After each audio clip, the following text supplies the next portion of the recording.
Thanks for tuning into No Wine in No Time.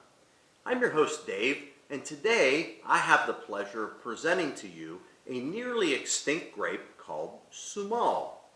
So Sumoll is a native grape to Catalonia in Spain, and most specifically in the Penedès area of Catalonia. So where is Catalonia on the map?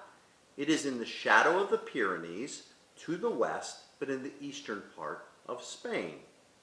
Now this particular grape was widespread and widely planted in the 1800s, but today it occupies just 247 acres worldwide, and most of that is in Penedès.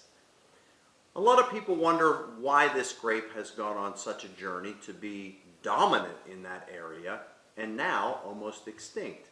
Well, the grape itself is a little bit difficult to cultivate.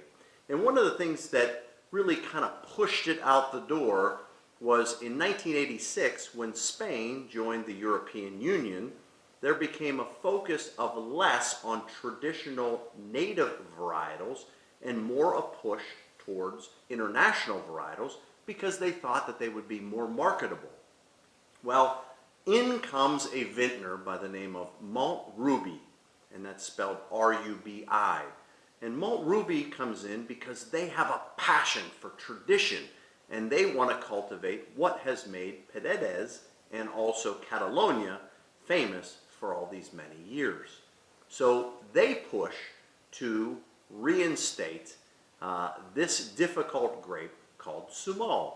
So what are some of the challenges with this grape? Well, first off, when we look at bunches of Sumoll grapes, they have some interesting shapes. At peak ripeness, Sumoll can be very small globed, can be very large globed, and also can be kind of long or oval or finger-like on the same bunch. So that makes it extremely difficult. So Montruby has a tradition that when the grapes are at the peak of their ripeness, they pick them by hand, but then further go through a process where they actually destem the berries, and I know this sounds crazy, actually sort them by the different three globe types. And there's a reason for that. When we think about small globed grapes, the ratio of skin to pulp is more in favor of the skin, so it makes a more tannic wine. When we think about a large globe grape, the skin to pulp ratio is more in favor of the pulp, so less tannic, and those oval ones are somewhere in between.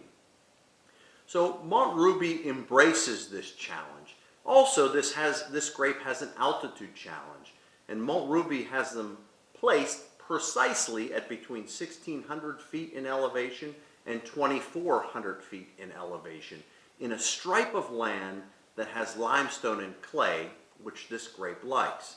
And the reason why it's at that precise altitude, if it's below there, it doesn't ripen properly. If it's above there, it doesn't ripen properly as well. So quite a bit of challenges for Montruby. And when they produce their wines, this one we're going to taste here in a minute actually has the word Gaintis on it. That's what they named the wine. And that's because Gaintis is a path through the Pyrenees that's very steep and difficult to navigate, much like this wine itself. So let's go ahead and dive in. So this one is the Gaintis Radical, which is their mid-level wine. So it's not the very tannic one, it's not the lesser tannic one, it's the one in between. So this is a dry red. Let's go ahead and take a look at Montruby's production. So when we look at this Sumoll, the first thing that we notice is it has an incredibly beautiful ruby color to it.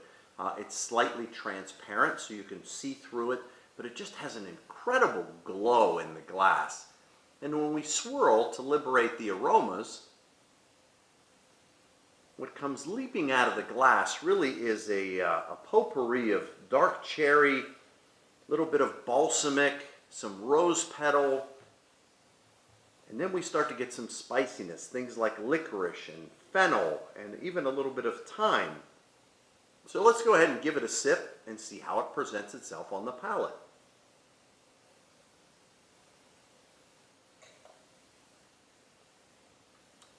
When we taste Montruby's Gaintis Sumoll, the first thing that we get is just this big splash of black cherry, but not in a sweet way, in a kind of a tart way. And it's lifted by the incredible acidity that this wine has.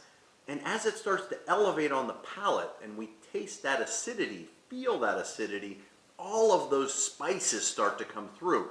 We feel things, I know what the French call guérigue, which is wild spices that grow throughout their vineyards. You get everything from a little bit of rosemary to thyme, and then that anise comes back too. We have that licorice stripe in it. Very, very complex wine.